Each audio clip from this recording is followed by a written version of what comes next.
নির্বাহী বিভাগের হস্তক্ষেপ নিম্ন আদালতের বিচারকদের স্বাধীনভাবে বিচার করার প্রক্রিয়াকে ব্যাহত করছে বলে মন্তব্য করেছেন বাংলাদেশ সুপ্রিম কোর্টের জ্যেষ্ঠ আইনজীবী শিশির মনির। বৃহস্পতিবার বিচার বিভাগের স্বাধীনতা, হাইকোর্টের মাইল ফলক, রায়, সচিবালয় প্রতিষ্ঠা ও পরবর্তী করণীয় বিষয়ে মতবিনিময় সভায় তিনি এসব কথা বলেন।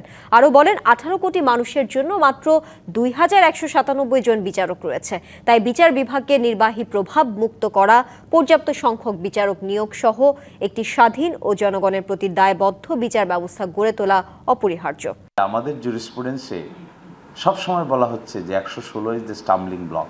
এটি মাজদার হোসেনে বলা হয়েছে, 16th অ্যামেন্ডমেন্টে বলা হয়েছে, এটি 13th অ্যামেন্ডমেন্টে বলা হয়েছে, জাজেস কেসে বলা হয়েছে, এবং সবসময় একটা তাগাদা দিচ্ছে আমাদের সুপ্রিম কোর্ট যে 116 যদি এখানে সেটেল করা না হয় তাহলে নিম্ন আদালতের উপর এক্সিকিউটিভের যে খড়গহস্ত, এখান থেকে মুক্তির কোনো রাস্তা নেই।